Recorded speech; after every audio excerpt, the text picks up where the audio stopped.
Gracias y paz, hermanos. Vamos a continuar la segunda parte de la reunión y entonces sería la quinta enseñanza acerca de la serie de heresiología. Estamos considerando la Iglesia Católica Romana Apostólica.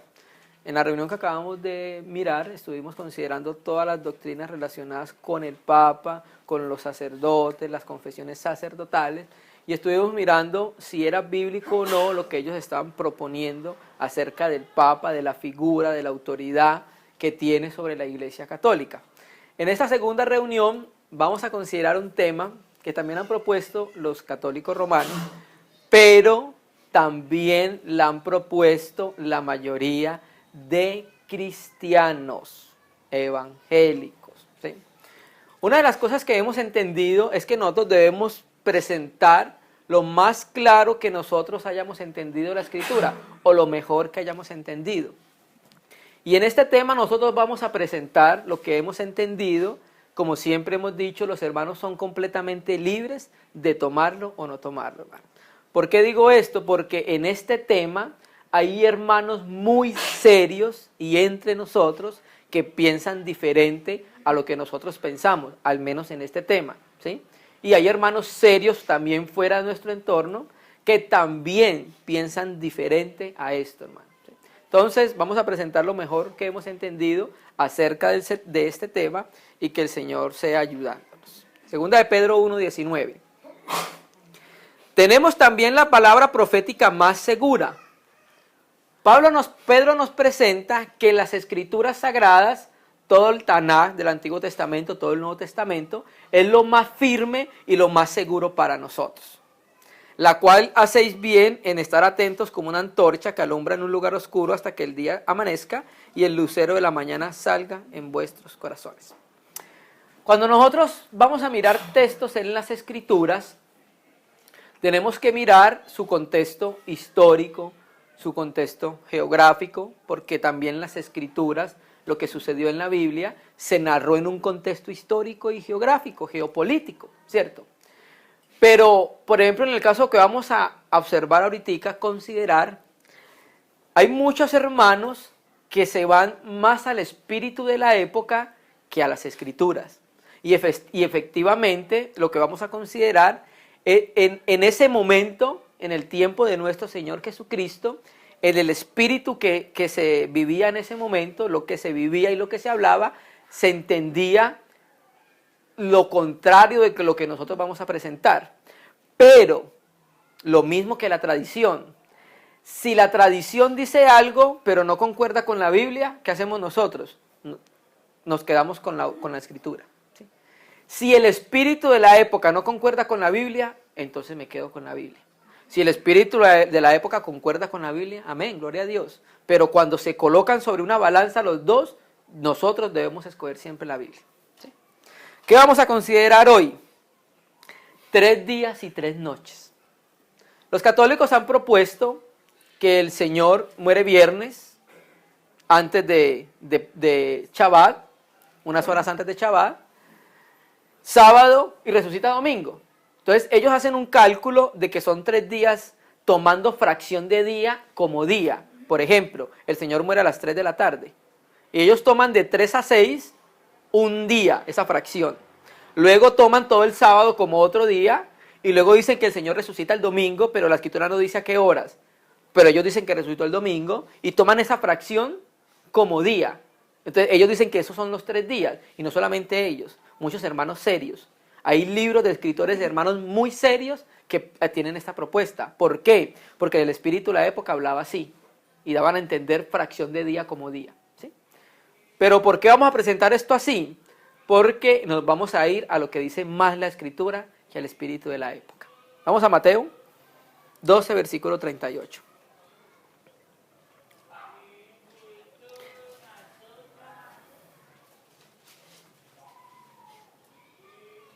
Vamos a leer la versión de Bober Cantera.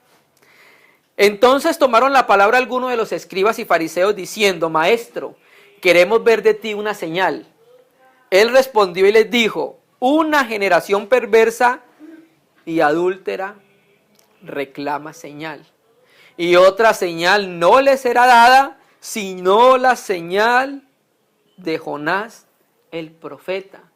verso 40, pero el 40 lo quiero leer de la Biblia textual que la tenemos acá para confirmarla. Porque exactamente, dice esta versión, porque exactamente, vuelvo a repetirlo, porque exactamente como Jonás estuvo en el vientre del gran pez 3 días y 3 noches, así estará el Hijo del Hombre en el corazón de la tierra 3 días y 3 noches. La palabra griega para 3 es treis, y la palabra griega para días es emeras, y la palabra griega para noches es nuktas. Dice literalmente 3 días y 3 noches. Y sumémoslo con Jonás 1, versículo 17.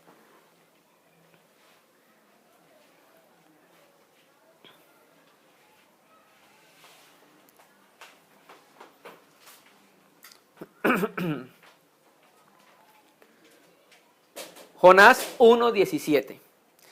Yahvé hizo que un gran pez, en la Septuaginta es Ketei Megaloi, se tragase a Jonás, y Jonás estuvo en el vientre del pez 3 días y 3 noches. Entonces, hay más registros en la Escritura que dicen, después de 3 días resucitaré, al tercer día resucitaré. En el caso nuestro, nosotros hubiéramos tomado fracción de día si no estuviera Mateo. Porque Mateo me dice que el Señor Jesús iba a estar en el corazón de la tierra 3 días con sus 3 noches. Por ese texto, nosotros vamos a inquirir que el tipo no puede ser superior a la realidad. ¿Cómo así? Por ejemplo, Jonás es el tipo, ¿sí? Pero la realidad es Jesús. Si Jonás estuvo 3 días y 3 noches, el Señor no puede estar menos tiempo. Si el Señor está menos tiempo, tenemos que la tipología es mayor que la realidad. Y eso no puede ser. Eso lo entendimos hablando con una hermana en Barranquilla acerca del tema. Entonces, vamos a empezar a considerar el calendario de Dios.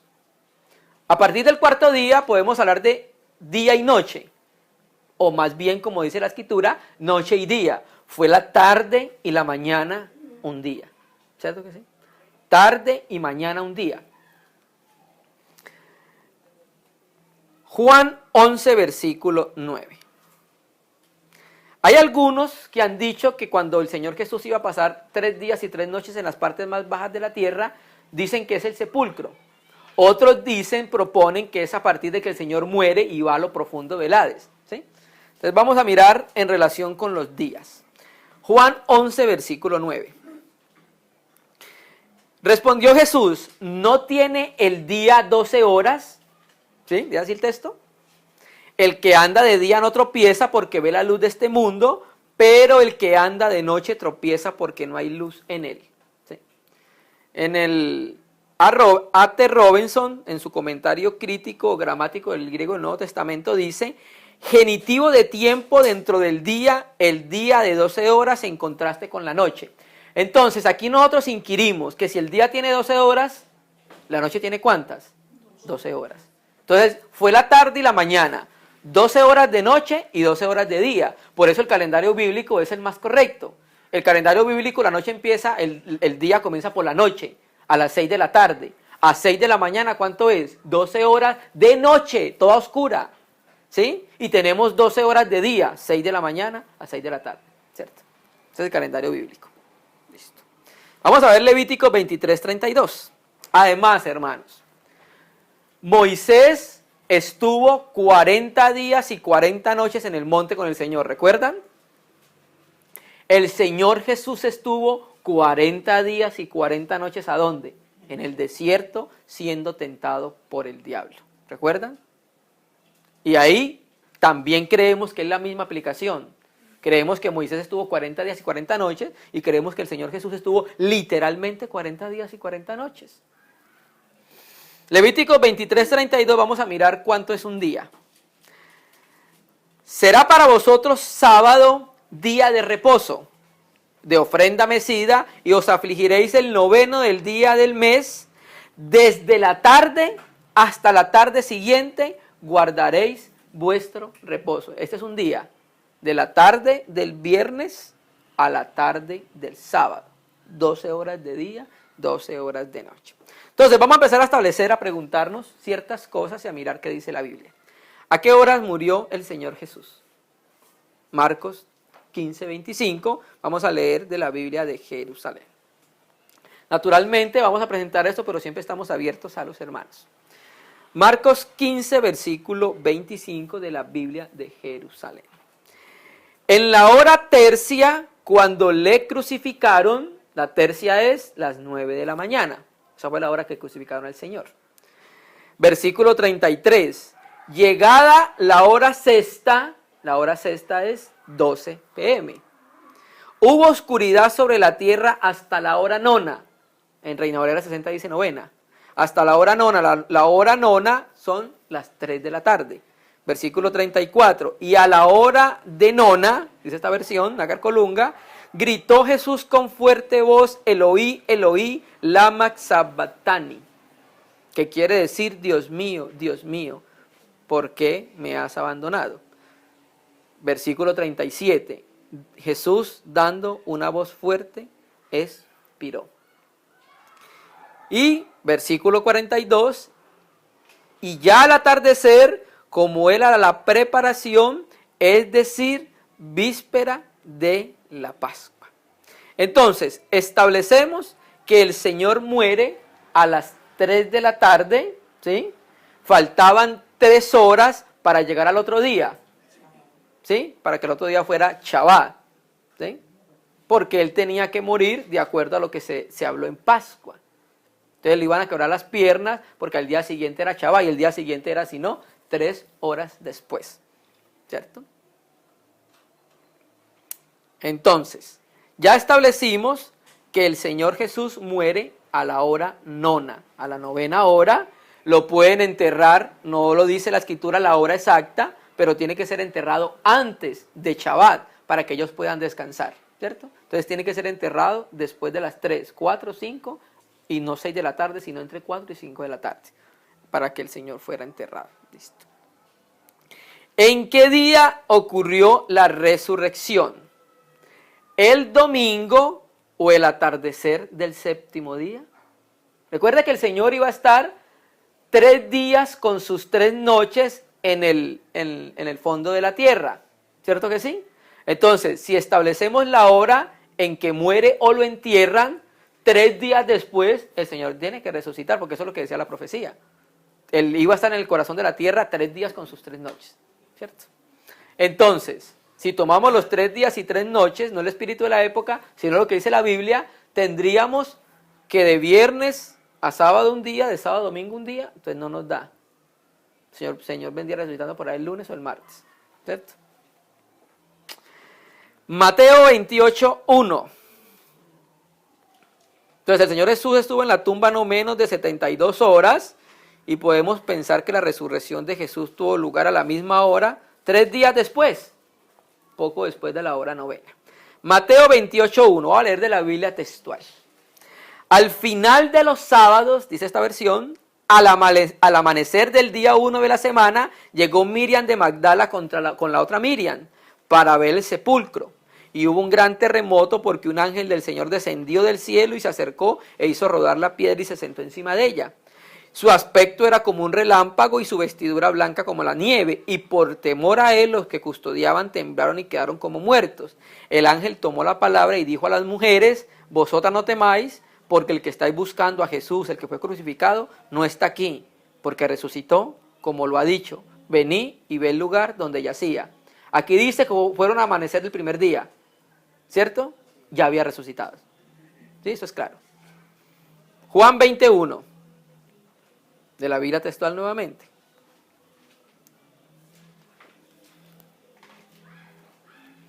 Juan 20, versículo 1. El primer día de la semana, estando aún oscuro, Miriam de Magdala llega temprano al sepulcro y ve la piedra quitada del sepulcro. Corre pues y va a Simón Pedro y a otro discípulo a quien Jesús amaba, este es Juan, y le dice, se llevaron al sepulcro, del sepulcro al Señor, y no sabemos donde lo hayan puesto. Versículo 11, Biblia de Jerusalén. Estaba María junto al sepulcro y fue llorando, y mientras lloraba se inclinó hacia el sepulcro, y ve dos ángeles de blanco sentados donde había estado el cuerpo de Jesús, uno a la cabecera y otro a los pies. Ahí está María de Magdala y María la de Santiago. Marcos 16, 2. Estamos viendo los textos que muestran la resurrección del Señor. Marcos 16, 2 de la Biblia textual. Muy de madrugada, el primer día de la semana, llegan al sepulcro cuando ya había salido el sol. Pero que habíamos leído anteriormente, siendo aún oscuro. ¿Cómo conciliamos? Siendo aún oscuro salieron de la casa y llegaron cuando ya salió el sol. Porque la escritura no se contradice.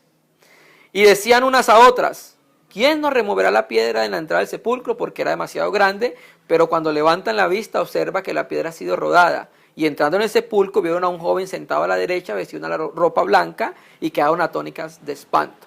Lucas 24:1 y terminamos ese aspecto con la Biblia textual.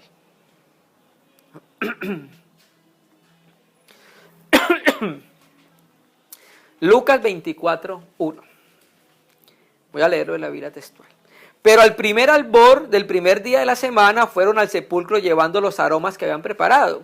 Y hallaron que la piedra del sepulcro había sido rodada y entraron, pues cuando entraron no hallaron el cuerpo del Señor. ¿Qué nos dicen todos estos versículos? Que el primer día de la semana, cuando llegaron, ya había resucitado. ¿Sí? Todos los textos nos dicen que cuando llegan el primer día de la semana, ya el sepulcro, el Señor ya no estaba en el sepulcro. O sea que ya había resucitado el primer día de la semana. Nosotros podíamos decir por la hora de su muerte, a la hora que resucitó, al atardecer, al atardecer de ese tercer día, ¿sí? O sea que resucitó 3 horas antes o 2 horas antes del anochecer de ese día, ¿sí? De acuerdo con este punto la resurrección del Señor se realizó al atardecer del sábado. La Biblia dice que el primer día de la semana fue cuando los discípulos descubrieron que había resucitado. O sea, no resucitó el primer día de la semana, cuando fueron ya había resucitado. ¿Listo? Algunas personas enseñan que Jesús resucitó el primer día de la semana por este texto. Vamos a leerlo. Marcos 16, versículo 9. Vamos a leer la versión de Nácar Colunga. Y vamos a tener que leer 2 versiones más. Marcos 16, 9. Nácar Colunga primero. Dice, resucitado Jesús la mañana del primer día de la semana. Aquí es claro que dice que el Señor resucitó el primer día de la semana, la mañana. Listo. Se apareció primero a María Magdalena, de quien había echado 7 demonios. Voy a leerlo de la Biblia de las Américas. En los textos griegos no vienen con coma, con punto y coma, ni nada de eso. Eso se lo hace uno acá. Biblia de las Américas dice, y después de haber resucitado, muy temprano el primer día de la semana, Jesús apareció primero a María Magdalena, de la que había echado fuera 7 demonios. La coma me cambia el tiempo de la resurrección. ¿Sí ven? El primero me dice, resucitado Jesús la mañana del primer día de la semana, aquí me dice, después de haber resucitado, muy temprano el primer día de la mañana, Jesús apareció a María Magdalena. ¿Sí ven la diferencia? Una me dice que Jesús resucitó el primer día de la semana. La otra me dice que después de resucitado, el primer día de la semana se le apareció. ¿Sí? Y así lo dice Reina y Valera de 2006. Una vez resucitado Jesús, no dice el día, muy de mañana, el primer día de la semana, apareció primeramente a María Magdalena. ¿Sí ves? La coma como me muestra que el Señor se le apareció después de haber resucitado, no que haya resucitado el primer día de la semana. Porque si decimos que resucitó ese primer día de la semana, contradijéramos los textos que acabamos de leer, ¿cierto? Que nos dice que Jesús, cuando fueron el primer día de la semana, ya había resucitado. Además, los manuscritos más antiguos no tienen ese texto, hermano. Marcos 16, 9, y ahí está la Biblia textual que lo pueden confirmar. Entonces voy a leer cómo queda. Y como Jesús resucitó, Por la mañana del primer día de la semana apareció primeramente a María Magdalena, de la cual había echado 7 demonios, el primero de los sábados. Dice que al llegar el primer día de la semana ya había resucitado.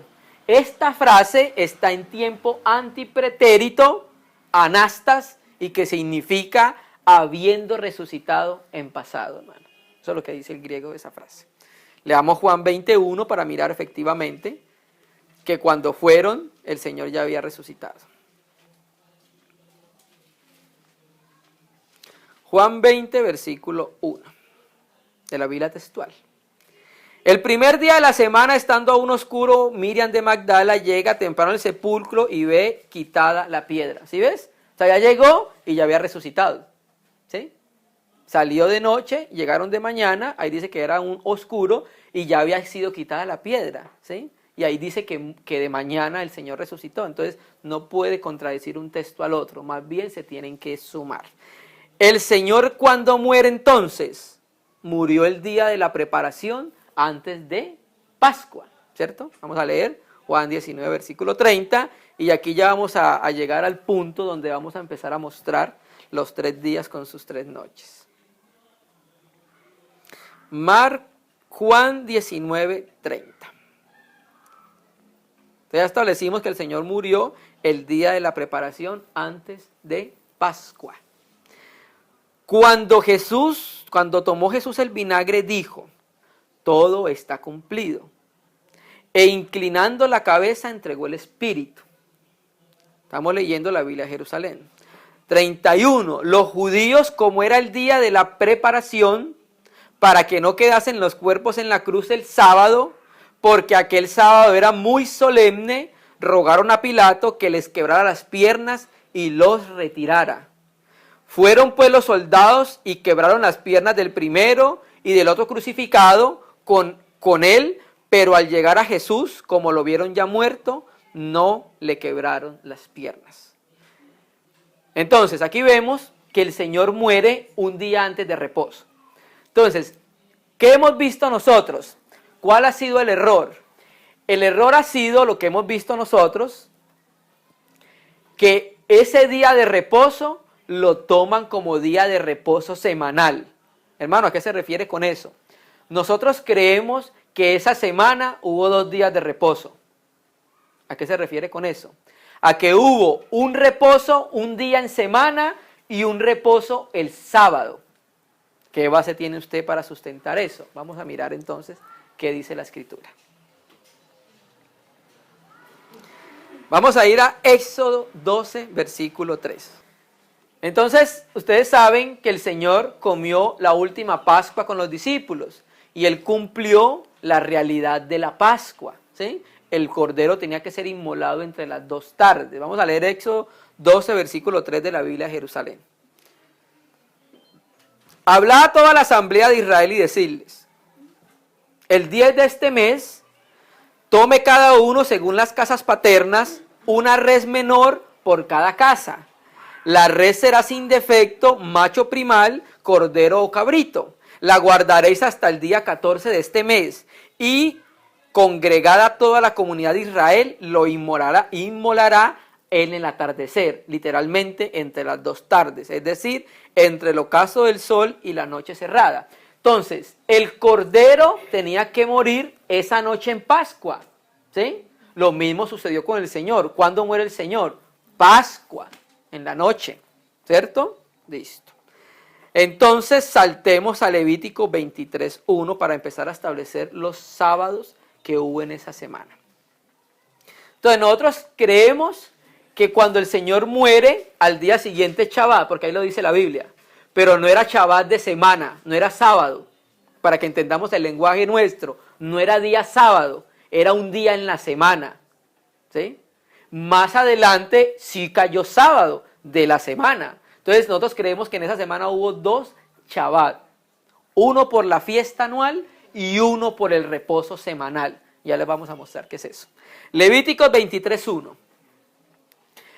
Habló Yahvé a Moisés diciendo: habla a los hijos de Israel y diles: las fiestas solemnes de Yahvé, las cuales proclamaréis como santas convocaciones, serán estas. Verso 3, y póngale cuidado. 6 días trabajarás, mas el séptimo día, ¿qué dice? Será de reposo, coma, santa convocación, coma, ningún trabajo haréis en él, día de reposo, es de Yahvé en donde quiera que habitéis. ¿Listo? Entonces tenemos que Shabbat era ¿qué? Día de reposo, de santa convocación y ningún trabajo haréis. Eso es lo que era el día del reposo. No se podía hacer ningún tipo de trabajo y se hacía una santa convocación. Versículo 4. Estas son las fiestas solemnes de Yahvé, las convocaciones santas a las cuales convocaréis en su tiempo. 5. Y póngale atención a este versículo, que es el que nos va a dar luz a nosotros.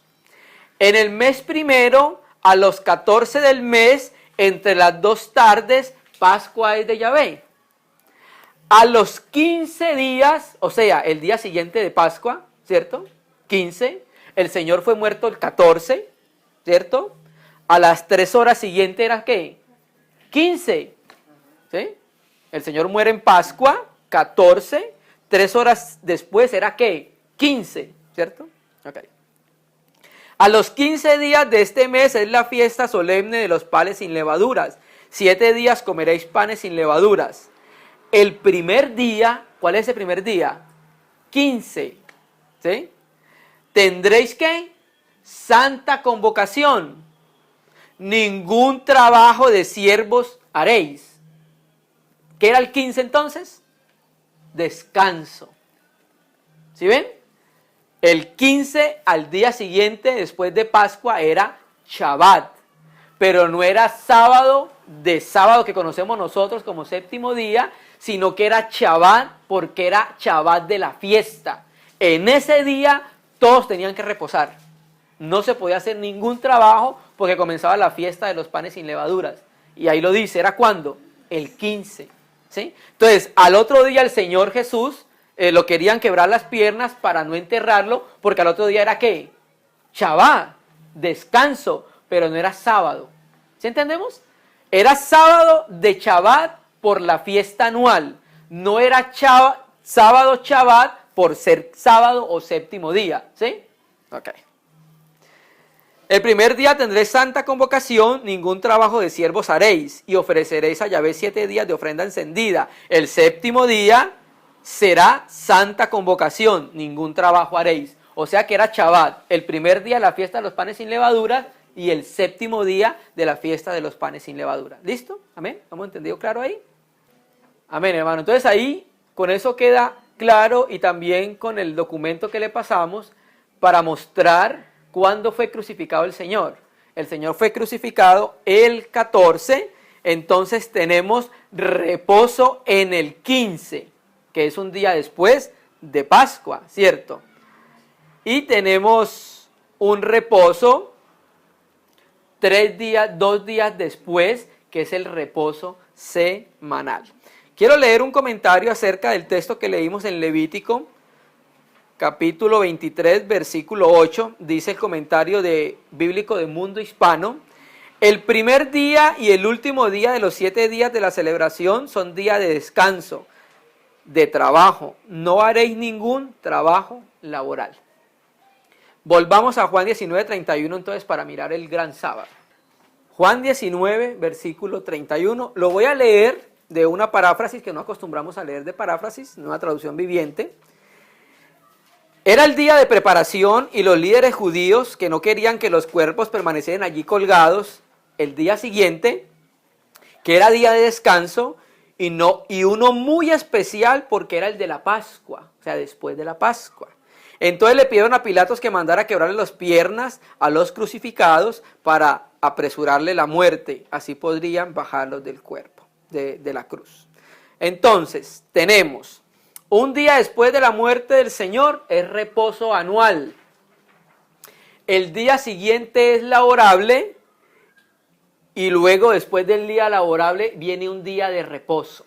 Vamos a explicar eso con las mujeres que compraron las especias aromáticas para mostrar que hubo un descanso entre los 2 sábados. Entonces tenemos, el Señor muere a las 3 p.m. del miércoles. Al día siguiente era Shabbat anual, viernes día laboral, luego Shabbat semanal y luego el Señor resucita, ¿sí? Para que nos den 3 días con 3 noches. Así nos dan 3 días con 3 noches, ¿cierto? Entonces vamos a mirar Marcos 16:1 y tengo a lo abierto con Lucas 23:56. Reposaron las mujeres 2 sábados con un día de trabajo por medio en el cual pudieran comprar y preparar las especias. Entonces vamos a comparar cuidadosamente Marcos 16 con Lucas 23:53. Vamos a tenerlos abiertos simultáneamente para poder mirar. Y la comparación de ellos nos va a proveer evidencia de que hubo 2 sábados en esa semana y un día laborable entre ellos. Marcos 16:1. Póngale atención. Cuando pasó el día de reposo, María Magdalena, María la madre de Jacob y Salomé compraron especias aromáticas para ir a ungirle. ¿Qué dice? Cuando pasó ¿qué? El día de reposo, compraron especias aromáticas. O sea que aquí vemos que pasó un día de reposo. Cuando pasa ese día de reposo, ellas compran especias aromáticas. Lucas 23:56. Lucas 23:56. Y vueltas prepararon especias aromáticas y ungüentos y descansaron el día del reposo conforme al mandamiento. ¿Sí lo ven? ¿Sí vemos entonces? Marcos 16:2 nos dice que después del reposo compraron especias aromáticas. Lucas 23:56 nos dice que vueltas prepararon las especias que habían comprado después del día de reposo y descansaron el reposo conforme al mandamiento. Entonces eso nos muestra que hubo 2 reposos, ¿sí? Muere el Señor, viene día de reposo, ellas no compran nada, viene viernes, que es día laborable, compran las especias aromáticas, ¿cierto que sí? Las preparan y luego viene reposo, otra vez, y que es el reposo del 7º día. ¿Sí entendimos entonces? ¿Claro? Ok. Marcos 16:1 indica claramente que fue después del sábado que estas mujeres compraron las esencias aromáticas y vueltas las prepararon y reposaron el sábado semanal conforme al mandamiento.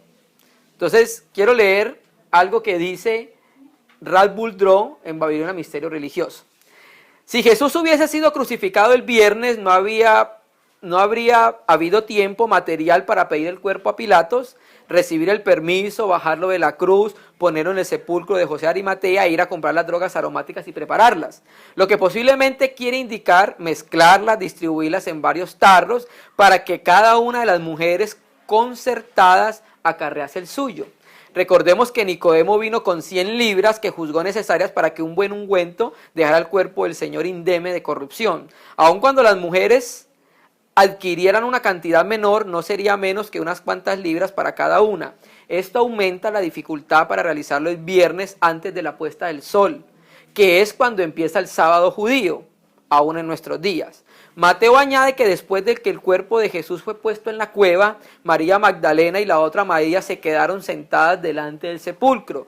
De haber sido viernes de la crucifixión, habrían corrido presurosas a comprar y preparar las drogas aromáticas. Por esto Lucas indica que después del pasado el sábado, el gran sábado, porque si usted ve en 19:31, no dice solamente que era un sábado, sino que dice que era un ¿qué? Un gran sábado de gran solemnidad. ¿Por qué no se refirió a él como un sábado normal? Porque era el sábado después de la fiesta de Pascua. Y compraron los ungüentos y las prepararon y así continuaron y reposaron el sábado. Entonces el Señor lo crucificaron el miércoles. Nosotros creemos eso, que fue crucificado miércoles 14, el jueves, que es 15, era gran sábado, ¿sí? Que era el sábado anual de descanso. El viernes las mujeres compraron el ungüento y sus aromas y las prepararon, y después reposaron el sábado semanal, el séptimo día, y luego, yendo a la tumba el primer día de la semana, hallaron el sepulcro vacío. El mismo Ralph Boudreau, en Babilonia Misterio Religioso, cita a un notable evangelista, un hermano que ha tenido mucho peso en el mundo evangélico, en el cual está a favor de esta propuesta.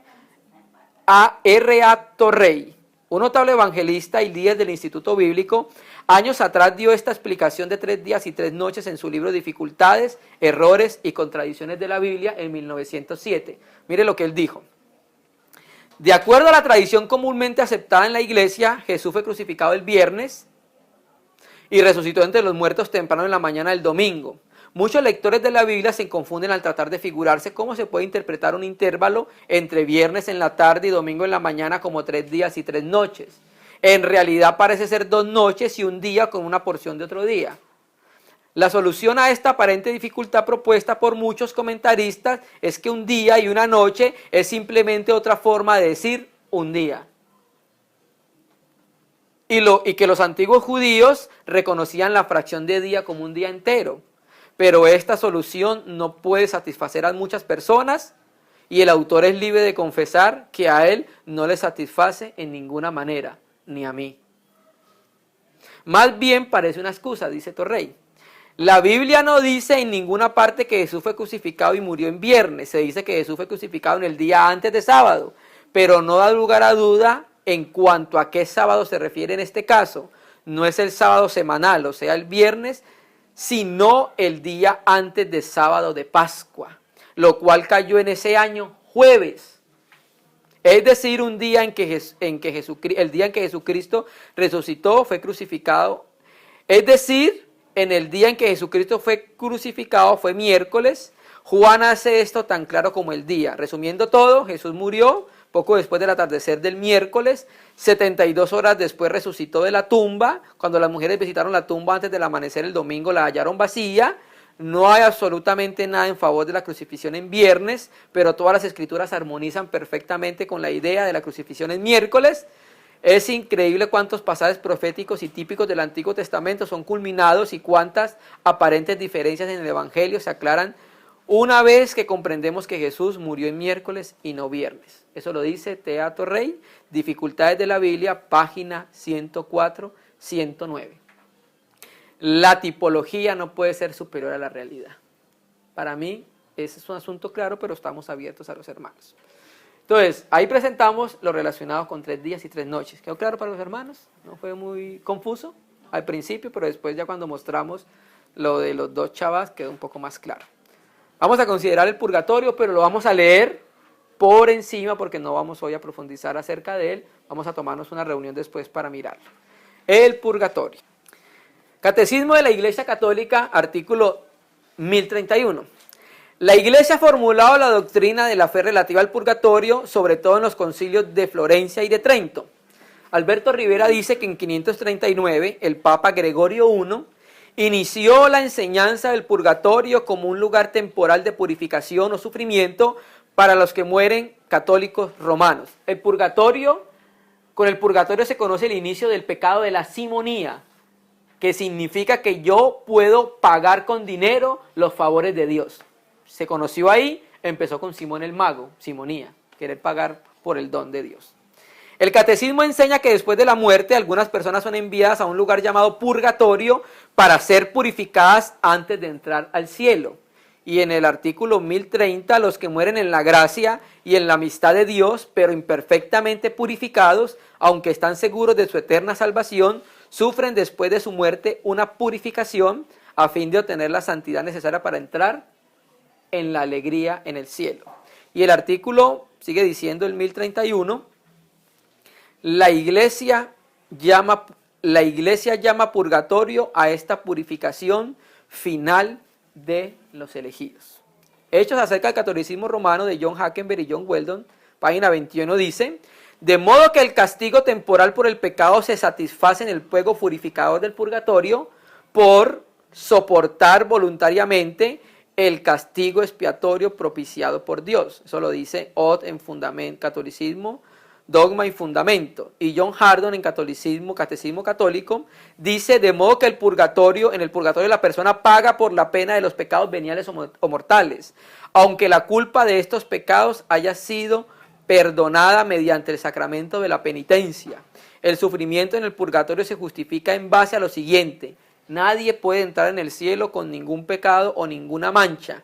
Cualquiera que sea algo menos que perfecto debe ser purificado antes de que se le dé la entrada al cielo. Tal castigo sufrido en el purgatorio puede aliviarse por las ofrendas de los fieles vivos. Estas pueden tratarse de misas, oraciones, limosnas y otros actos de piedad y devoción. Eso lo dice Broderick en Enciclopedia Católica, página 502. Es cierto que se puede aliviar las personas en el purgatorio por hacer misas acá. Eso se tiene que comprobar bíblicamente. Eso se tiene que comprobar bíblicamente. Y no hay Biblia para eso. Thomas Haynes, respuestas a mis amigos católicos: si existiera el purgatorio y la misa ayudaría a la gente a salir de él, los ricos tendrían una gran ventaja al poder pagar misas para cortar su sufrimiento. Los pobres, en cambio, dependerían de la misericordia de un sacerdote que dijera ocasionalmente una misa gratis por ellos. Evidentemente el purgatorio fue una idea pagana. Virgilio, el poeta latino, que vivió en el 70 antes de Cristo, en sus escritos separó el alma de los muertos en 3 diferentes lugares: uno para los buenos, otros para los condenados y un tercero donde los que no eran tan malos podían pagar por sus pecados. Puesto que la idea de un purgatorio existió fuera de la iglesia antes de que se introdujera en la iglesia, es probable que fuera incluida por medio del contacto con paganos como Virgilio. En la iglesia hubo una gran intromisión de ideas no bíblicas alrededor del año 300, cuando el emperador romano Constantino aceptó muchos paganos como miembros de la iglesia.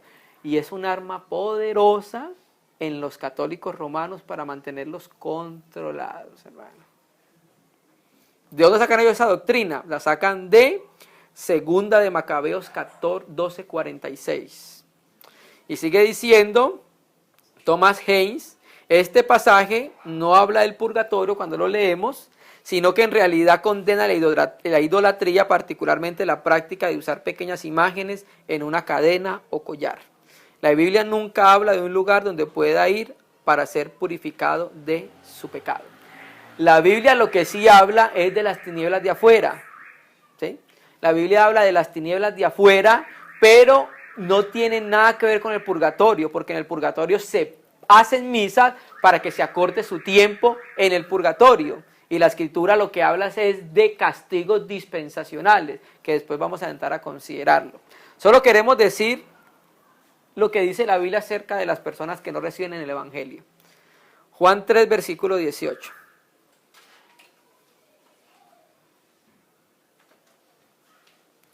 Juan 3, versículo 18. Una carcolunga. El que no cree ya está juzgado, porque no creyó en el nombre del unigénito Hijo de Dios. Y el 36, el que cree en el Hijo tiene la vida eterna, y el que rehúsa creer en el Hijo no verá la vida, sino que está sobre él la cólera de Dios. Además, ¿recuerdan el pasaje de Hechos 19, de Lucas 16, 19, 31? Rico y Lázaro, no se puede hacer nada. Tienen a la ley y a Moisés y a los profetas. No se puede hacer nada después de una persona muere. Cuando una persona muere siendo creyente, va a ir al tribunal de Cristo y va a recibir de acuerdo a lo que haya hecho. Pero ninguno de nosotros en la tierra puede hacer oración ni misa para que se le acorte el lugar de castigo donde va a ir la persona. Eso es antibíblico. Y para terminar, el rosario. Hechos acerca del catolicismo romano. John Hackenberg y John Weldon, página 21, dice: según la tradición, el rosario le otorga poder espiritual al católico, como también numerosas bendiciones y gracias de Dios. El Papa Pablo VI afirmó en su exhortación apostólica Marialis Cultus, 2 de febrero de 1974, que el rosario es la práctica piadosa y constituye el compendio de todo el Evangelio. No hay nada más lejos de la Biblia, hermano. Eso lo dice Broderick, Enciclopedia Católica. El rosario está compuesto tanto de oraciones mentales, así como en voz alta. En la oración mental, el participante medita sobre los misterios más importantes, eventos en particular, de la vida, muerte y gloria de Jesús y María. La parte que se hace en voz alta tiene que ver con la recitación de 15 porciones de Ave María, que incluyen 15 virtudes principales que fueron practicadas por Jesús y por María. Un escritor católico escribe lo siguiente: el rosario rezado mientras se medita acerca de los misterios produce los siguientes resultados. Eso le vamos a preguntar a los hermanos que hicieron el rosario cuando eran católicos, a ver si se obtuvo lo que dicen. Purifica nuestras almas, lava el pecado y nos da victoria sobre todos nuestros enemigos. Victoria sobre todos nuestros enemigos. El rosario no hace eso. El que nos lava el pecado es la sangre de Cristo. Sigue diciendo, nos proporciona lo que hace falta para pagar a Dios todas nuestras deudas y también a nuestros semejantes, y finalmente nos consigue toda clase de gracias del Todopoderoso. Eso aparece en San Luis de Montfort, el secreto del rosario de Mary Barbour. Mateo 6, versículo 7. Ustedes saben que son el rosario, unas repeticiones de oraciones. Vamos a ver. Mateo 6, 7. Ya todos nos lo sabemos de memoria. Y orando no ustedes vanas repeticiones como los gentiles que piensan que por su palabrería serán oídos. ¿Ah? ¿Es bíblico o no es bíblico? O sea, no debemos utilizar palabras inútiles y palabras vacías cuando estamos orando delante del Señor. Y repeticiones sin sentido, hermano. Costumbres y tradición no tiene sustento en la Biblia.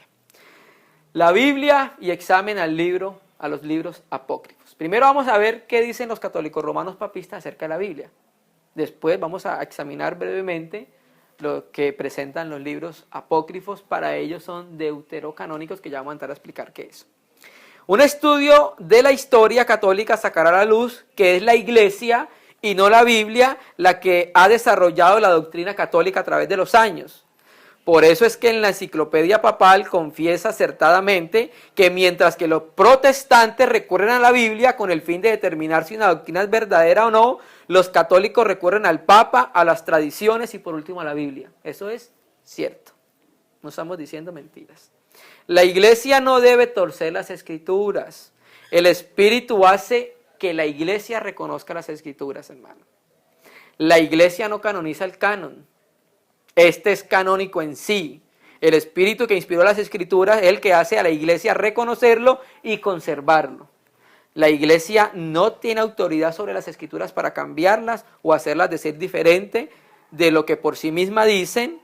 El Espíritu es el que tiene autoridad sobre la Iglesia y impone en ella las Sagradas Escrituras, enseñándole con ella para que la Iglesia enseñe a sí mismo al mundo. Thomas Haynes, en Respuestas a mis amigos católicos, página 7, dice: la Iglesia Católica acepta oficialmente la Biblia como la palabra inspirada de Dios, pero no como la autoridad final. Ahí donde no estamos de acuerdo. ¿Estamos de acuerdo en que es la palabra inspirada de Dios? Sí, pero no estamos de acuerdo en lo que ellos dicen que no es la autoridad final. La tradición, juntamente con las declaraciones de los papas y de los concilios, es considerada igualmente autoritaria. ¿Sí ven las fuentes de autoridad? No es solamente la Escritura. Tradición, dogmas de papas y lo que dicen los concilios. Sin embargo, es ahí donde nosotros no podemos concebir esta situación y no podemos decirle amén, hermano.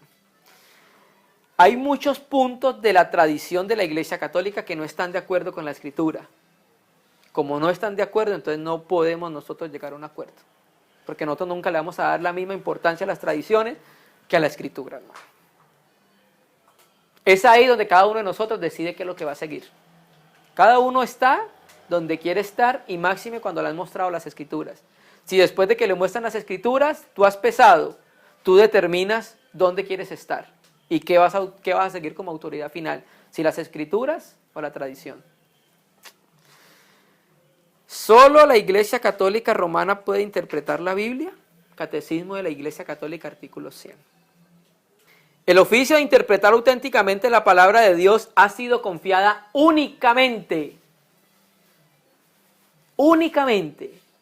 al magisterio de la Iglesia, el Papa y a los obispos en comunión con él. Artículo 119. Todo lo dicho sobre la interpretación de la Escritura queda sometido a juicio definitivo de la Iglesia, que recibió de Dios el encargo y el oficio de conservar e interpretar la palabra de Dios. Sí, pero no la Iglesia católica solamente, la Iglesia en particular, la Iglesia en general es la encargada de interpretar por el Espíritu Santo, que es el que le revela y a su mismo tiempo da a conocer. Marcos 12, 24. Marcos 12, versículo 24, para que lleguemos a los libros apócrifos. Entonces respondiendo Jesús les dijo, no erráis por esto, porque ignoráis las Escrituras y el poder de Dios, le habla a los intérpretes de la ley. Si era imposible que los saduceos interpretaran la ley, ¿por qué Jesús los reprendió por no conocerlas? Josué 1:8 dice, nunca se apartará de tu boca este libro de la ley, sino que meditarás ¿cuándo? De noche y día. Y Salmo 1:2 que dice, y en la ley de Yahvé está su delicia porque medita en ella día y noche. Entonces, si no podemos interpretar la Biblia, ¿por qué Pablo nos enseña que debemos estudiarla? Primera de Timoteo 2:15.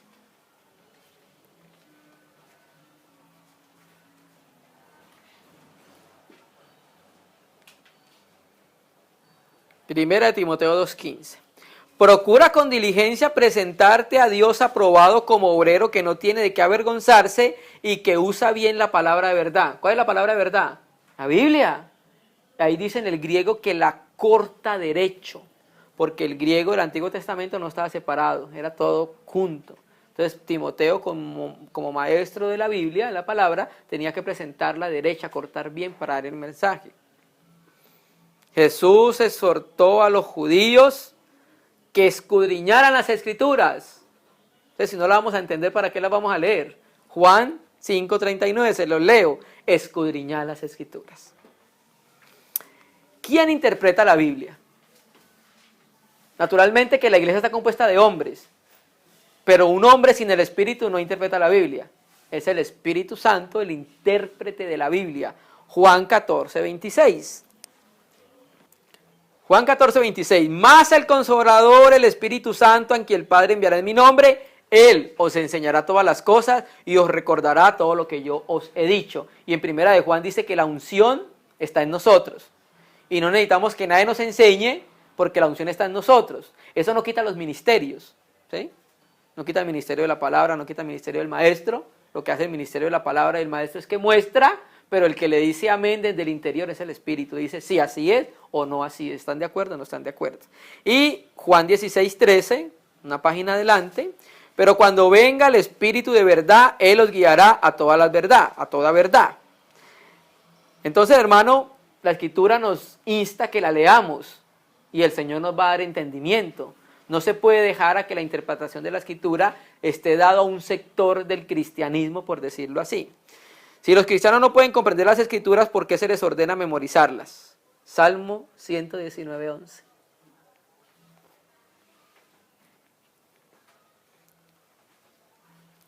Salmo 119:11. En mi corazón he guardado tus dichos para no pecar contra ti. Tus palabras, ¿las he guardado en dónde? En mi corazón. Y yo tengo que entender para guardar su palabra. Hechos 17:11. Vamos a mirar. Que cuando la palabra es presentada, nosotros tenemos completamente libertad y autoridad por la Escritura de confirmar que si lo que nos están enseñando es así. ¿Cierto? Hechos 17, versículo 11. Y estos eran más nobles que los que estaban en Tesalónica, pues recibieron la palabra con toda solicitud, escudriñando cada día las Escrituras para ver si estas cosas eran así. Entonces, si tú me dices algo acerca de la Escritura, por ejemplo, si me presentan los dogmas marianos, yo tengo que ir a la Biblia, escudriñar estas cosas para saber si eso era así. Y la Escritura, ¿sabe cómo le llama a eso? Que eran nobles, porque eran más nobles que los de Tesalónica. ¿Sí? Segunda de Timoteo 3:16, para terminar. Texto que ya conocemos de memoria. Segunda de Timoteo 3:16. Toda la escritura es inspirada por Dios, útil para enseñar, para redarguir, para corregir, para instruir en justicia. Aquí Pablo no se refiere al magisterio o la tradición de la iglesia, ni al papa, ni a los obispos, ni a los arzobispos. Porque en el versículo anterior, leamos el 15, y que de la niñez has sabido las sagradas escrituras, las cuales te pueden hacer sabio para salvación por la fe que es en Cristo Jesús. Puesto que aún no existía la Iglesia Católica Romana, cuando Pablo escribió estas palabras, es imposible que se estuviese refiriendo a las enseñanzas de la Iglesia Católica, ¿sí? Entonces aquí está diciendo Pablo a Timoteo, tú has sabido las Escrituras desde pequeño. Y luego le dice, toda la Escritura es inspirada por Dios, ¿cierto? Entonces, ¿por qué quieren quitarle que las personas lean con libertad la Biblia y el Espíritu Santo le dé libertad a ellos para poderla entender? Eso es lo que piensan los católicos acerca de la Biblia. Ahora vamos a empezar a considerar los libros apócrifos. Hechos acerca del catolicismo romano, John Hackenberg y John Weldon, página 29, libro que les recomiendo, no es muy amplio, lo pueden conseguir en PDF. El catolicismo enseña que las escrituras están compuestas. El catolicismo enseña que las escrituras están compuestas por más que el canon que aceptaron los judíos, Jesús y la iglesia de los primeros 4 siglos. Es decir, los 39 libros del Antiguo Testamento le agregan nuevos trozos al libro de Esther, al de Daniel, más otros 7 libros escritos entre los 2 testamentos, Tobías, Judith, Primera de Macabeos, Segunda de Macabeos, Ben Sirach, llamado también eclesiástico, Baruch y sabiduría. Eso lo dice Broderick en Enciclopedia Católica y lo dice Karl Ketting en Católico y Fundamentalismo. Estos libros que acabamos de citar no formaron nunca parte de la Biblia judía o del Taná del Antiguo Testamento. En círculos cristianos se habla de 2 clases de libros, canónicos y apócrifos entre nosotros. Entre los católicos no hablan así. Los católicos llaman a los primeros protocanónicos. Los que nosotros tenemos como inspirados del Antiguo Testamento, ellos le llaman protocanónicos, protos de primero, la primera inspiración. Y a los segundos, a los que nosotros llamamos apócrifos, ellos llaman deuterocanónicos, deutero, segunda inspiración. Así que para ellos existen 2 grados de canonicidad. Todos sus 46 libros del Antiguo Testamento son canónicos, pero los 39 que tienen en común con los cristianos son de primer grado proto y los 7 apócrifos son de segundo grado deutero. La palabra apócrifa en el griego significa oculto. Son libros escritos aproximadamente entre los años 300-200 hasta el tiempo de Cristo. Unos años antes de Cristo, 50, 60 años antes de Cristo. Y son rechazados por los cristianos y oficialmente aceptados por la Iglesia Católica Romana en 1546, en el Concilio de Trento, como inspirados. ¿A qué les suena esa fecha? 1546. Les suena a Reforma, porque fue el tiempo en que estalló la Reforma. Y casualmente en ese año se dijeron que eran inspirados los apócrifos y para ellos deuterocanónicos. Ese concilio adoptó su posición por motivos de conveniencia en vez de pruebas. Eso lo dice Harris en Canonicidad e Inspiración. El doctor Paché señala que uno de los motivos por los cuales Trento aceptó los apócrifos fue solo en respuesta a los argumentos de los reformadores, quienes procuraban defender el principio de sola escritura, que solamente la Biblia es la autoridad para el creyente. ¿Por qué entonces Roma adoptó una posición tan novedosa y atrevida? Porque al ser confrontada por los reformadores, carecía de argumentos para justificar sus desviaciones antibíblicas.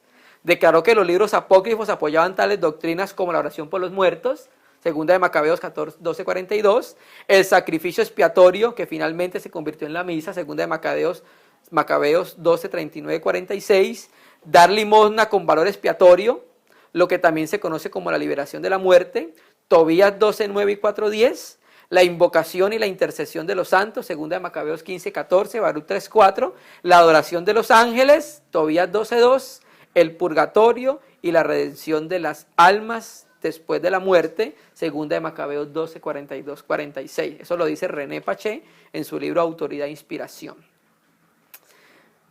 Hechos acerca del catolicismo romano. Los apócrifos socavan la doctrina de la infalibilidad de la Biblia, por el hecho que estos libros contienen errores históricos y de otra índole. De modo que si los apócrifos se les tiene por escritura, esto indica que hay errores en la palabra de Dios.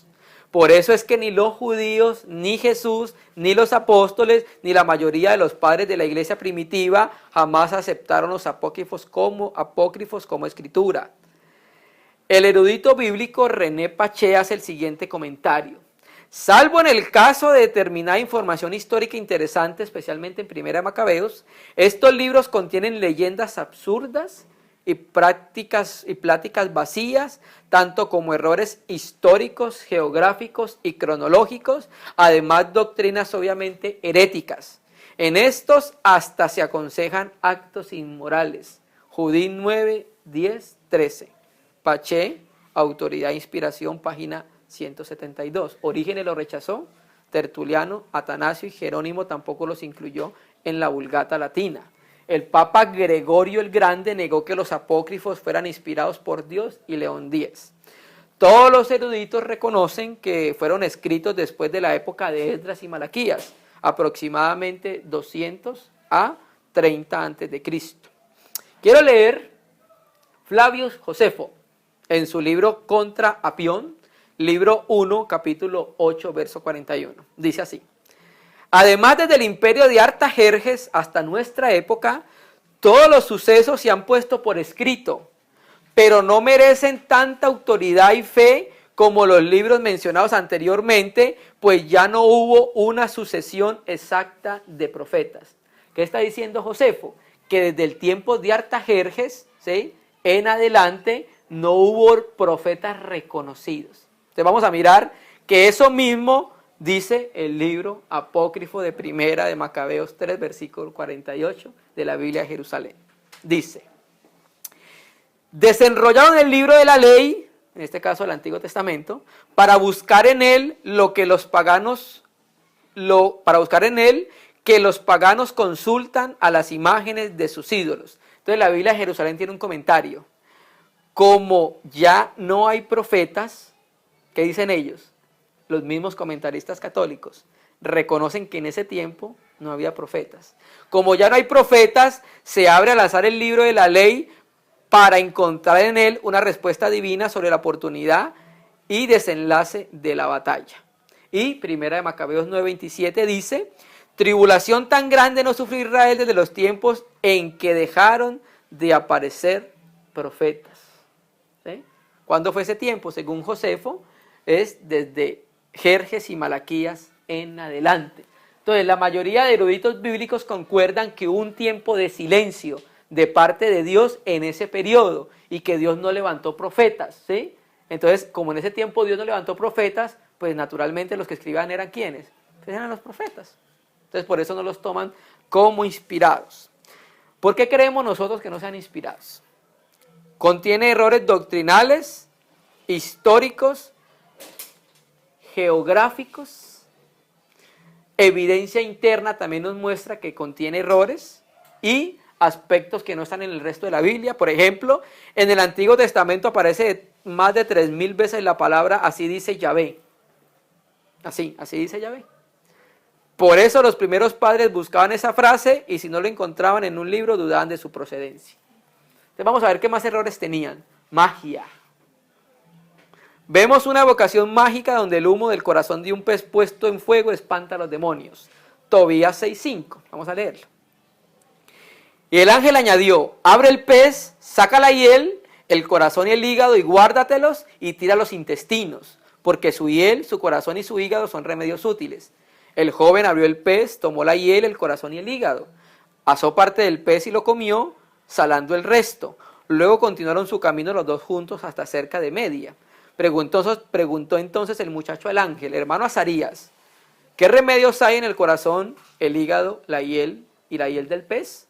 Le respondió, póngale cuidado: si quema el corazón o el hígado del pez ante un hombre o una mujer atormentados por un demonio o por un espíritu malo, y el humo ahuyenta todo mal y le hace desaparecer para siempre.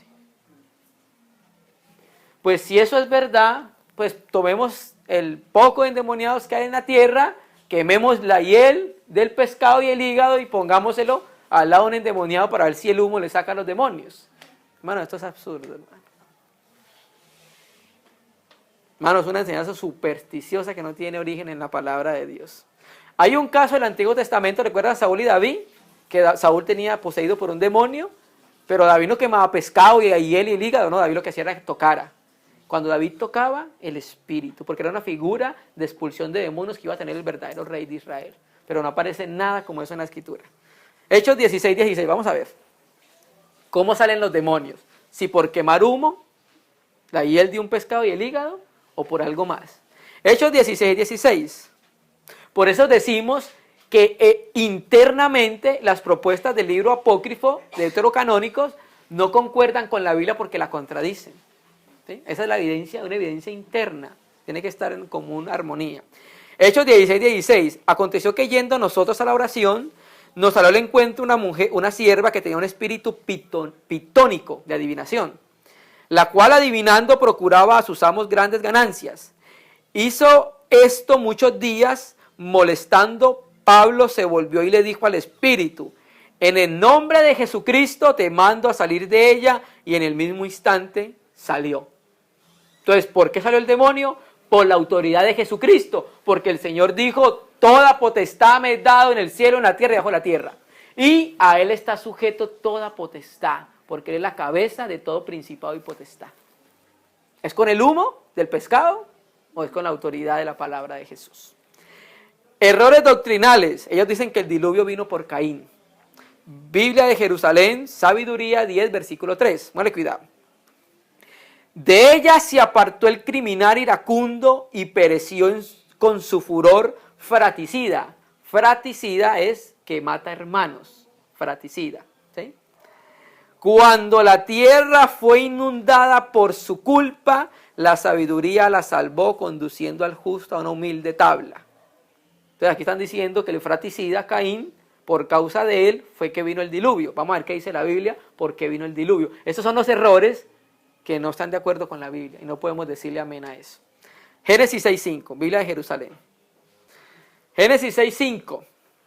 Viendo Yahvé que la maldad del hombre cundía en la tierra y que todos los pensamientos que ideaba su corazón era de puro mal de continuo, le pesó a Yahvé haber hecho al hombre en la tierra y se indignó en su corazón. Y dijo Yahvé: voy a exterminar sobre la faz del suelo al hombre que he creado, desde el hombre hasta los ganados, los reptiles hasta las aves del cielo, porque me pesa haberlos hecho. Entonces, ¿por Caín o porque la intención del corazón del hombre era continua el mal? Errores doctrinales, salvación por obras. Nácar Colunga, Tobías 4:10. Pues la limosna libra de la muerte y preserva de caer en tinieblas. Oh. Nácar Colunga, Tobías 12:9. Pues la limosna nos libra de la muerte y limpia de todo pecado. Los que practican la misericordia y la justicia serán repletos de la vida. En estos textos se basan ellos para la doctrina que tiene. Hermano, la limosna no purifica nuestros pecados nunca. No importa que sea la ofrenda más grande del mundo en billones de billones. Primera de Juan 1:7. Vamos a ver qué limpia nuestros pecados. Pero si caminamos en luz, como Él mismo está en luz, estamos en comunión unos con otros y la sangre de su Hijo Jesucristo nos limpia de todo pecado. Hermano, o sea, no hay nada más alejado de la Biblia decir que la limosna te van a limpiar del pecado cuando la Biblia constantemente me dice que es la sangre de Jesucristo la que me limpia de pecados. Ni dar dinero ni dar comida me purifica. No hay ninguna obra que haga que mis pecados sean purificados. El Señor nos salvó no por obra, lo dice Tito 3, versículo 5. el dinero como una ofrenda por los pecados de los muertos. Segunda de Macabeos 12:43. Y mandó a hacer una colecta en las filas recogiendo hasta 2000 dracmas que envió a Jerusalén para ofrecer sacrificio por los muertos, obra digna y noble, inspirada en la esperanza de la resurrección. ¿Puede alguien dar dinero como ofrenda para el perdón de los pecados de los muertos? Ese concepto no es bíblico y es supersticioso y no tiene lugar en las Escrituras. Hebreos 10:18 dice, porque donde hay remisión de pecados, ya no hay más ofrenda por el pecado. Errores en hechos históricos. Judí 1:1 dice, el año 12 del reinado de Nabucodonosor, que reinó sobre los asirios, en la gran ciudad de Nínive, Arfaxá, que reinaba en aquel tiempo sobre los medos, en Ecbatana. Erróneamente dice que Nabucodonosor fue rey de los asirios cuando fue rey de Babilonia, no de los asirios. Y hay más errores, también lo tiene en Baruch 1:1, cuando dice que afirma que Baruch estaba en Babilonia, pero Baruch no estaba en Babilonia, estaba en Egipto. Tobías contiene ciertos errores históricos y geográficos, tales como la suposición de que Sennacherib era el hijo de Salmanasar, Tobías 1:5 y no de Sargón 2, y que Nínive fue tomada por Nabucodonosor y por Asuero, Tobías 14:5, en vez de Nabopolassar. Judí no puede ser histórica de ninguna manera por el hecho de que contiene errores indiscutibles. En Segunda de Macabeos hay numerosas discrepancias en asuntos cronológicos, históricos y numéricos, los cuales reflejan la ignorancia o confusión. Vamos a leer algo que nos muestran definitivamente que estos libros son de ingenio humano, sin inspiración, porque la Biblia fue escrita por hombres, claro que sí, hombres que hablaron inspiradamente por Dios, pero lo que vamos a leer, saquen la conclusión. Segunda de Macabeos 15:37, la parte B. Yo también terminaré aquí mismo mi relato. Si ha quedado bello y logrado en su composición, eso es lo que yo pretendía. Si imperfecto y mediocre, he hecho cuanto me era posible. Mano, ningún profeta inspirado habla así. Cuando tú lo comparas evidentemente con toda la Biblia, ningún profeta habla así. El profeta dice, carga de la palabra de Yahvé, visión de Yahvé, así me dijo Yahvé, así ha dicho Yahvé. No que es que yo trate de componerlo y si me quedó bonito, pues miren a ver si les gusta o no les gusta. No, hermano, esto no tiene, es puro ingenio humano, hermano. También Eclesiástico, en el prólogo del traductor del 7 al 14, dice, mi abuelo Jesús, después de haberse dedicado intensamente a la lectura de la ley, los profetas y otros escritos de los antepasados y de haber adquirido un gran dominio sobre ellos, se propuso escribir sobre cuestiones de instrucción y sabiduría. Su objetivo era que los deseosos de aprender aceptaran sus enseñanzas y pudieran progresar llevando una vida más acorde con la ley. O sea que Jesús, hijo de Sirá, escribió su libro después de estudio intensivo de los libros canónicos y lo compuso no siendo inspirado por Dios, sino por su propia determinación. O sea, porque estudió mucho los libros del Antiguo Testamento, entonces creyó que era conveniente hacer un libro. Y ahí entonces vienen los libros de sabiduría. Los libros apócrifos de Tobías, Judí y las adiciones a Esther y a las adiciones a Daniel, el Cántico de los Tres Jóvenes, Susana y Bel el Dragón, se pueden clasificar como novelas religiosas. La primer Biblia al castellano de Casiodoro de Reina, aparte de los apócrifos, traía 3 libros más, que no los tiene la Biblia católica. La oración de Manasés, primera y segunda de Esdras. Los libros apócrifos casi todos fueron escritos en griego. Por eso es que los judíos no los reconocen como inspirados. Porque el Antiguo Testamento, la mayoría fueron escritos en hebreo, con algunas partes en arameo, pero la mayoría fueron en hebreo, y por eso los judíos no aceptan como inspirado esos libros. Todos los autores del Antiguo Testamento eran judíos, y el canon fue establecido por ellos bajo el liderazgo de Esdras. Al fijarse el canon, ninguno de los libros apócrifos se había escrito. Romanos 3, versículo 1. Este texto para apoyar eso. Romanos 3, versículo 1. ¿Qué ventaja tiene pues el judío? ¿O de qué se aprovecha la circuncisión? Mucho, en todas maneras, primero, ciertamente, que les ha sido confiado la palabra de Dios. Entonces, ¿a quién dio Dios primero la palabra? Pues a los judíos, y por medio de los judíos, ellos cierran el canon bíblico, y cuando lo cierran no están los libros apócrifos, que fueron escritos en griego años posteriores a que fue cerrado. Josefo nunca los citó, Filón de Alejandría, que citó constantemente las escrituras, nunca los citó. El único libro apócrifo que aparece citado en las escrituras es el libro de Enoc, pero ni siquiera lo tienen los católicos.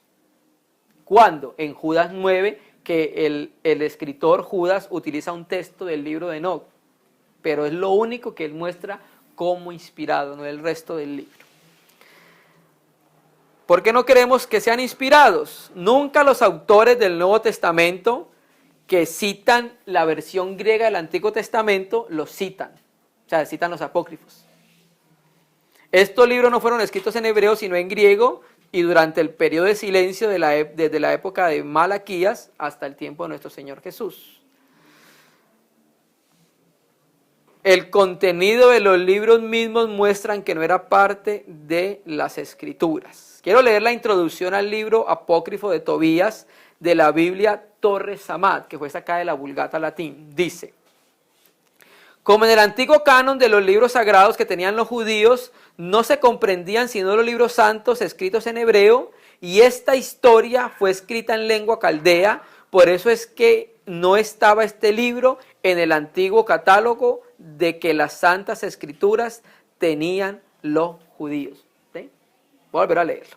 Como en el antiguo canon de los libros sagrados que tenían los judíos, no se comprendían sino los libros escritos en hebreos, y esta historia, la de Tobías, fue escrita en lengua caldea. Por eso no estaba este libro en el antiguo catálogo de las santas escrituras que tenían los judíos. Lo dice el mismo prólogo en la Torre Samá, que fue tomada de la Biblia Vulgata Latina. Queremos terminar con un aspecto. Hay una pregunta que yo siempre me hacía.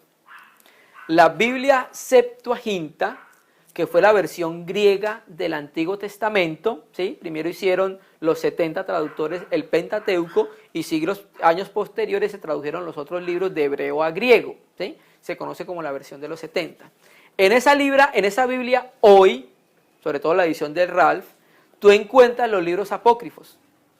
Los manuscritos antiguos, los manuscritos griegos de la Septuaginta tienen incluidos los libros apócrifos. Entonces yo me preguntaba, sabiendo que la Septuaginta es más antigua que el texto masorético, ¿por qué tiene incluidos los libros apócrifos? ¿Cierto? Una vez hablando con el hermano Gino, nos dio la respuesta a esta situación. Vamos a leer Sílabo de Bibliología, un libro del hermano Gino, muy bueno, página 86-89 en el PDF las 404. En el siglo IV, cuando San Jerónimo hizo la revisión de la antigua latina, que contenía los libros apócrifos sacados de la Septuaginta griega, tuvo cuidado en indicar por medio de los prefacios a los dichos libros y a las partes que no se hallaban en el canon hebreo, que precisamente no estaban incluidos en los libros de autoridad judaica, no debiendo ser utilizados para establecer cualquier doctrina. Luego los copistas de los manuscritos de la Vulgata Latina omitieron todos estos prefacios y así provocaron la confusión en cuanto a dónde estaba el canon hebreo y dónde no estaba. La consecuencia fue que muchos padres de la iglesia no llegaron a hacer distinción alguna en citar tanto de unos libros canónicos como de los apócrifos. Así llegamos hasta el Concilio de Trento, abril 8 de 1546, en que la Iglesia Católica Romana puso el sello de su autoridad en estos 11 libros apócrifos o parte de los libros, y decretó anatema cualquiera que no los resiguiera, según la Biblia Vulgata Latina, con los demás libros sagrados y canónicos. Todavía más. Hay pruebas de que la primera introducción de tales libros espurios entre los libros del canon sagrado pudo haber tenido lugar centenares de años después, porque el obispo Cirilo de Jerusalén, que nació por el año 315 de nuestra era, ya se refería a la traducción de la Septuaginta en su día y mostraba que en aquel tiempo los libros apócrifos no se habían incluido todavía en la traducción griega de los 70, ya que en su día dicha Septuaginta o versión griega del Antiguo Testamento contenía tan solo los 22 sagrados libros de los judíos. Quiero leer entonces a Cirilo de Jerusalén. Vamos a leerle Catequesis Mistagógicas, así se llama el libro que tiene él. La Catequesis 4, las Sagradas Escrituras, dogma 11. Dice así, ya vamos terminando. Aprended también de la iglesia con afán cuáles son los libros del Antiguo Testamento y cuáles de Nuevo. Y hazme el favor de no leer ninguno de los apócrifos, o sea, escondidos. Aparte de los que nosotros consideramos como apócrifos, por ahí en ese tiempo ya rondaban el Evangelio de Judas, el Evangelio de María Magdalena, el Evangelio de Pedro, todas esas cosas. Pues si no estás al tanto de lo que todo el mundo conoce y confiesa, ¿por qué pierdes lastimosamente el tiempo con cuestiones dudosas y controvertidas? Lee las Sagradas Escrituras, o sea, estos 22 libros del Antiguo Testamento que tradujeron los 72 intérpretes, es decir, la traducción llamada Septuaginta. Entonces aquí va a haber un problema. ¿Por qué dice 22 libros? Porque la distribución del Antiguo Testamento para los judíos es diferente que para la nuestra. Nosotros tenemos 39 libros individuales, en cambio los judíos hacen conjunción de libros, ¿sí? Entonces, por ejemplo, ellos meten en un aspecto lo que es Reyes y Crónicas, ¿cierto? Los profetas, entonces por eso le dan 22 libros. Y terminemos con sílabo de bibliología, página 91-92. Además, si la Septuaginta hubiese realmente contenido aquellos libros apócrifos en los días de nuestro Señor y si hubiese sido reconocido de modo general con tales libros por los judíos como una especie de versión autorizada, y aunque tenemos el Nuevo Testamento unas 263 citas directas y unas 370 alusiones a pasajes del Antiguo Testamento, sin embargo, entre todo este vasto número, no hay ni una sola referencia justificada por Cristo o por sus apóstoles a los escritos apócrifos. Sigue diciendo el hermano. A. Keil y Al Ralph y otros eruditos discrepan sobre el número de libros que en su origen tuviera la versión de los Septuaginta. Es preciso aclarar aquí que en la lista anteriormente dada de 24 libros representamos la manera de contar judía. Sin embargo, Josefo cuenta 22. Según hemos visto, también referido por el obispo Cirilo de Jerusalén, y se cree que Josefo, como otros judíos, dieron el número de letras que tiene el alfabeto hebreo, el alefato, 22. Probablemente uniendo el libro de Ruth a los de Jueces y el libro de Lamentaciones al de Jeremías. Y así fue seguido por unos cuantos de los padres de la iglesia, entre ellos Orígenes y Jerónimo.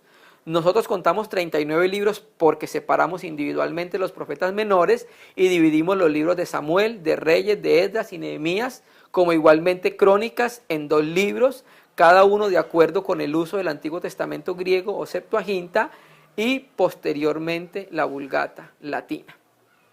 Entonces vemos incluso que los apócrifos tampoco estaban incluidos en la versión de los 70, que hoy sí la tienen, ¿sí? Entonces ahí nosotros estuvimos mirando los errores que tienen los libros apócrifos. Habla de errores doctrinales, errores geográficos, errores históricos, errores que muestran que se puede hacer como magia, errores que muestran que se puede orar por los muertos, ¿cierto? Esos errores que presenta, no lo presenta la Biblia. La Biblia es fidedigna arqueológicamente, históricamente, geográficamente, se puede comprobar, no se presentan este tipo de errores, y cuando hay discrepancia es porque nosotros no hemos entendido, ¿sí? Entonces, esas son razones fuertes por las cuales nosotros no podemos aceptar los libros apócrifos como inspirados. Terminemos con 2 de Timoteo 3, versículo 16. Biblia de Jerusalén. Hermano, cuando tú miras la Biblia, no hay ninguna cita en los libros apócrifos. Esa es una evidencia interna. ¿Por qué los apóstoles y profetas del Nuevo Testamento y del Señor Jesús nunca los citaron? Y era común que ellos citaran la Escritura. Y el Nuevo Testamento es una revelación del Antiguo Testamento, para que se cumpliese lo dicho por el profeta, dicen los escritores del Nuevo Testamento. Dice Pablo, estas dos mujeres son una alegoría. ¿Qué es eso? Revelación del Antiguo Testamento. Entonces era normal que el ministerio de la palabra se basara en la misma escritura, y nunca se citan los libros apócrifos. 2 Timoteo 3:16, toda la escritura es inspirada por Dios, útil para enseñar, para arguir, para corregir, para educar en justicia. Y tenemos que terminar diciendo que la Septuaginta no es inspirada. La que es inspirada es la Biblia hebrea. Los libros hebreos son los que son inspirados por Dios. Porque hay católicos que dicen, mira, aquí dice que toda escritura es inspirada por Dios. Y en la Biblia y en la Septuaginta estaban incluidos los libros apócrifos, así que es inspirado por Dios también. No, lo que es inspirado por Dios es el hebreo del Antiguo Testamento, no los libros apócrifos. ¿Amén? Entonces, con esto damos por terminado la serie de los católicos romanos. Vimos 5 reuniones. Que el Señor entonces pueda utilizar esto para poder ayudar, darnos más claridad a nosotros. Recuerda que las personas a las cuales nosotros les hablamos, hay murallas y hay muros que se han entretejido en su mente, que solamente con el amor y con la palabra de Dios pueden ser derrumbados, hermanos. Le agradecemos al Señor que nos da este tiempo para que podamos compartirlo juntos, hermanos. Vamos a orar al Señor.